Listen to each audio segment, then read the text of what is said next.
Hello అండి అందరికీ welcome to Padma Prasad vlogs. నేను చేసే కరివేపాకు పొడి కారం అంటే నా కొడుక్కి భలే ఇష్టం అండి.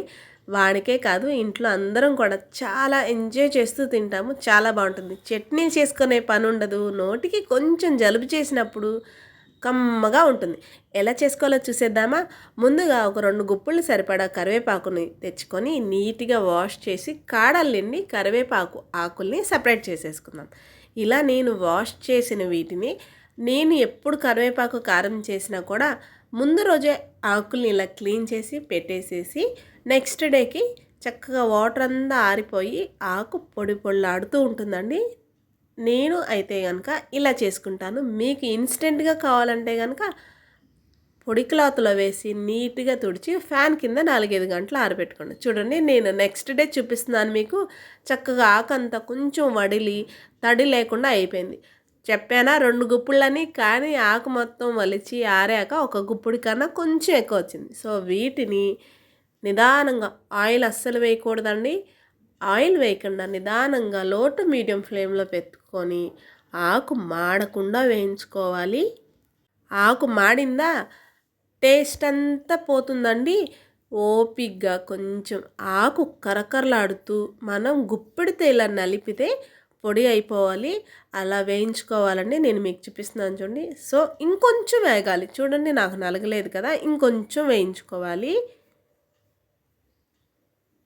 ఆకు వేగింది అని మనకు తెలియడానికి జస్ట్ ఇలా నలిపితే సరిపోతుందండి. నేను స్టార్టింగ్లో చేసేప్పుడు ఆయిల్ వేసి వేయించేదాన్నండి. మిక్సీకి అంటుకుపోయి అసలు చచ్చేదాన్ని అది నలగక. సో నేను తర్వాత తెలుసుకున్నాను, నేను మీతో షేర్ చేసుకుంటున్నాను. ఇప్పుడు చక్కగా కరివేపాకు ఆకుని పక్కన పెట్టేసుకొని చల్లారి పెట్టుకుందాం. కరివేపాకు ఒక గుప్పెడు అయితే కనుక దాంట్లో సగం వరకు ధనియాలు వేసుకోవాలండి. నేను ఆ కప్తో కొలుసుకున్నాను ఆకుని. సో అందుకని ఒక 3/4 కప్పు వరకు ధనియాలు వేసి దోరగా, ఎంత దోరగా అంటే సువాసన వచ్చేదాకా వేయించుకొని ధనియాల్లో 1/4 వంతు జీలకర్ర వేసుకుంటున్నానండి. జీలకర్ర కూడా చిటపట్లాడుతూ నోట్లో వేస్తే కరకరలాడాలండి.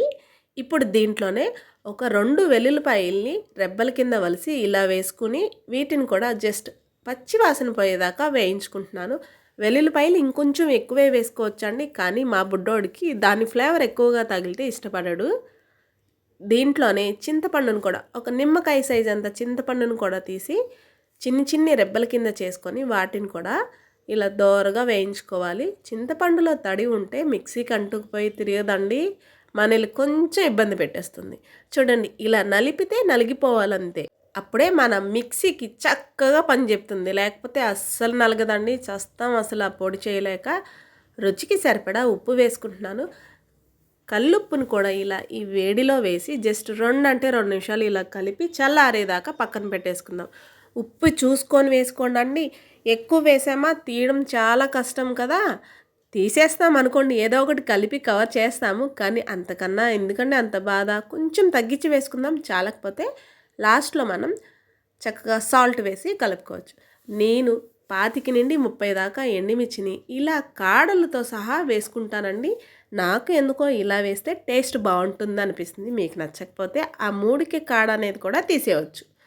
వీటిని కూడా దోరగా, ఎంత దోరగా అంటే ముక్కులోకి ఘాటు వచ్చి మనకి దగ్గు రావాలి అంత బాగా వేయించుకోవాలి. కొంచెం ఓపికగా దగ్గరుండి వేయించుకోండి. మీరు గమనిస్తే నేను వీటన్నిటినీ కూడా ఎక్కడ ఏది ఆయిల్లో వేయలేదు. ఎందుకంటే ఆయిల్లో వేసి వేయించడం వల్ల నాకు మిక్సీ అసలు తిరగట్లేదండి. సో మొత్తాన్ని కూడా ఊరికే కడాయి వేడి చేసుకొని మాత్రమే వేయించాను. చూడండి కరివేపాకు పొడిని మిక్సీలో వేసేసుకొని బరకగా పట్టుకున్నాం కదా. ఇప్పుడు మనం వేయించుకున్న ఎండుమిరపకాయలను కూడా వేసి ఇప్పుడు మెత్తగా గ్రైండ్ చేసుకుందాం. చూడండి మెత్తగా గ్రైండ్ చేసుకున్నాం కదా. చేయి పెట్టకండి, ఎండుమిర్చి ఘాటుకి చేయి తర్వాత బాగా మండుతుంది. సో ఇలా స్పూన్తో చూసుకుందాం. చూడండి మెత్తగా గ్రైండ్ అయింది కదా. ఇప్పుడు దీన్ని మనం కరివేపాకు చల్లారి పెట్టుకున్న ప్లేట్లోనే వేసేసుకుంటున్నాను నేనైతే. దీన్ని కొంచెం వేడి చల్లారనిద్దాం పక్కన పెట్టి. ఇప్పుడు మనం సేమ్ మిక్సీ జార్లోనే వేసేసుకుంటున్నానండి. నేను ఎండుమిర్చి ఎంత కొలతతో వేసానో చూపిస్తున్నాను కదా, అంతే కొలతకి 2 ధనియాలు, జీలకర్ర, వెల్లుల్లిపాయలు, ఉప్పు, అలాగే చింతపండు మొత్తం మనం వేయించి పక్కన పెట్టుకున్నాం కదా. వాటన్నిటిని కూడా ఇలా మరీ మెత్తగా కాదు, అలాని బరకగా కాకుండా ఒక మాదిరిగా ఇలా వేసి మొత్తాన్ని కరివేపాకు పొడి, కారం పొడి, అలాగే మనం పట్టుకున్న మసాలా జీలకర్ర, ధనియాలు, వెల్లుల్లి, చింతపండు, ఉప్పుతో కలిపిన మసాలా పొడి కూడా వేసి మొత్తాన్ని కూడా ఒకసారి కలిపేసుకుందాం ఇలా. ఇవి మొత్తం ఇలా ఒకసారి కలిసాయి కదా. ఇప్పుడు మీరు ఈ పొడిని కొంచెం నాలుక మీద వేసుకొని ఉప్పు సరిపోయిందో లేదో చూడండి. నాకు పర్ఫెక్ట్గా సరిపోయిందండి. ఇప్పుడు దీంట్లోకి నేను ఇంచుమించుగా ఒక 100 గ్రాముల దాకా నెయ్యి వేసుకున్నానండి.